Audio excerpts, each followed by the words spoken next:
The goal when we first started Gateway was to create a school for kids who had learning and social differences where they could find a place that was safe to learn the academics that we knew they knew how to do.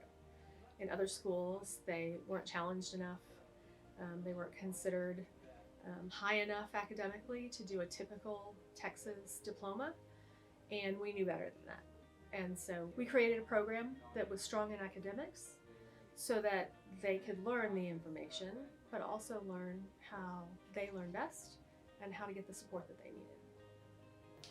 I think the thing that distinguishes Gateway from other schools is just the incredible integrity of the staff and faculty that serve the students and the way that they come alongside the students to develop their interests and talents, and the way that they see the students as unique individuals that have a path to personal significance in the community.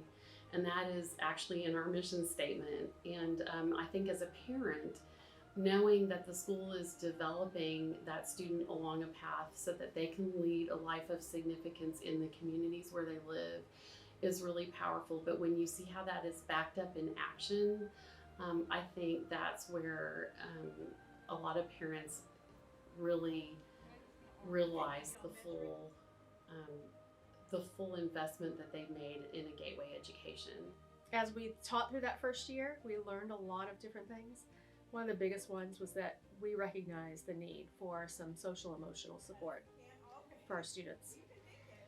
So we started creating what is now our social communications program combined with our counseling program.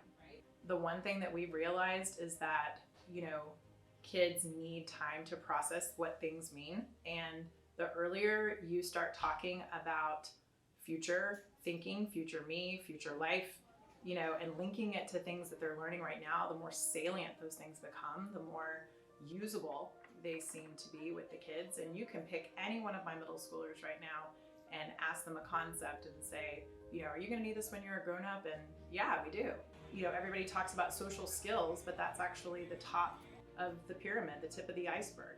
You need all those things that are underneath the water, holding up the iceberg in order for the correct skill to come out at the right time, in the right way, with the right person.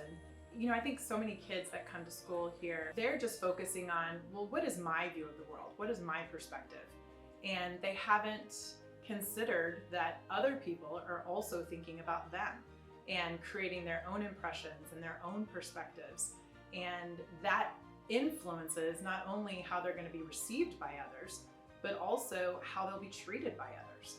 Social is everywhere. It's in the workplace. There's people that can have great work skills and great academic skills, but if you don't have that social piece intact and you're not able to read cues from other people, you're not able to read the situation in the moment and respond appropriately, it really doesn't matter how smart you are and how good you are at a certain job, because social is so ingrained in everything that we do.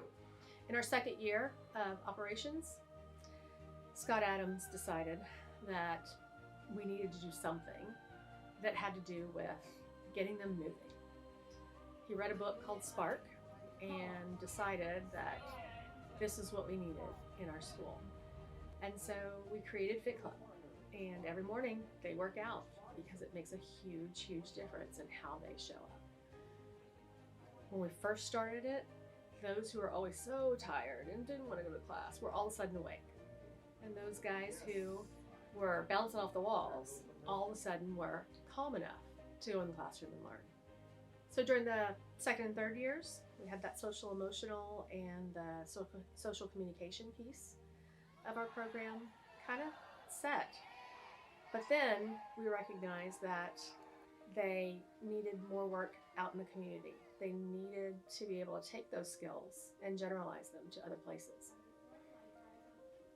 So we started doing other things like the theater department and trying to get them to get on stage and pretend like they're somebody else and speak that way. We started doing art, and they got to go in there and just express themselves in any way possible. And as the years went by, we were graduating kids and they were doing great.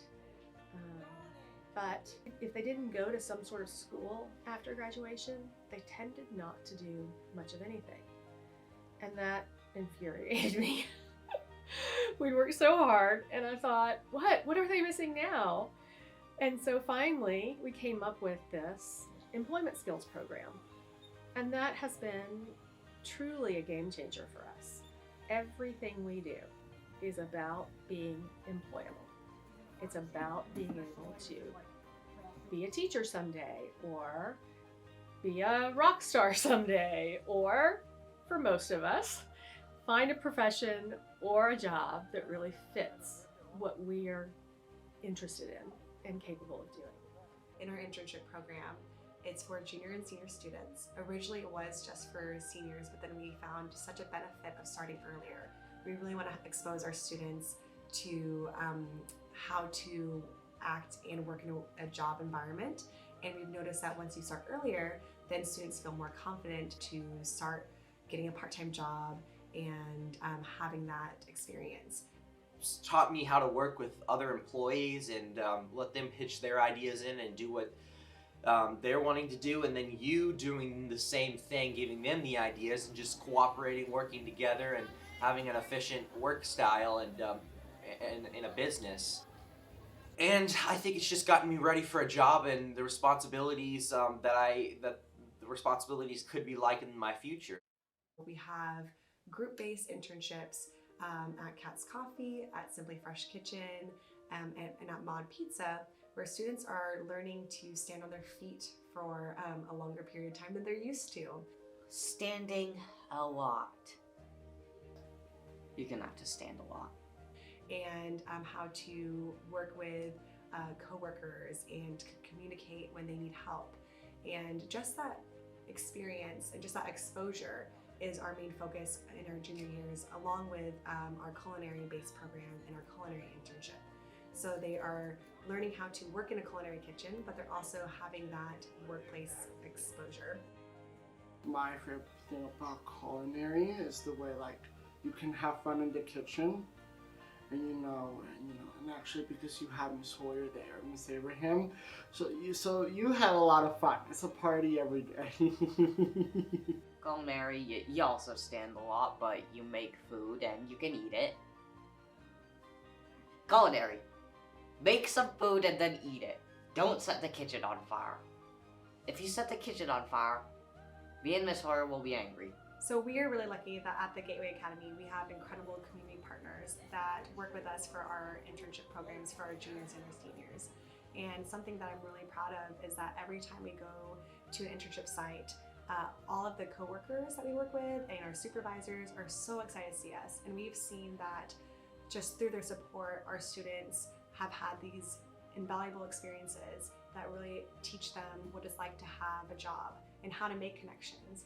And so we are very lucky that our partners with HEB and the Sheridan, Cat's Coffee, Simply Fresh Kitchen, Mod Pizza, and Nash's Fitness have really given our students the opportunity to develop those work skills that will help them in their future job.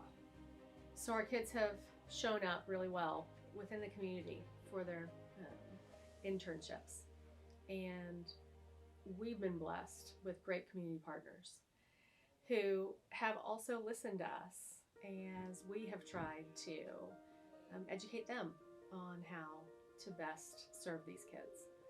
And so I think that we're touching the community in a way that's bigger than just ourselves and our kids, but kind of providing a path for those who are different and need a job.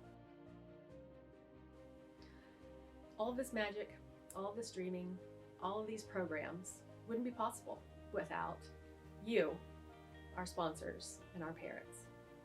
We're so thankful that you support us and continue to give us more ideas and continue to push us to be even better than we are today. So thank you for everything you've done for us. We are truly, truly thankful.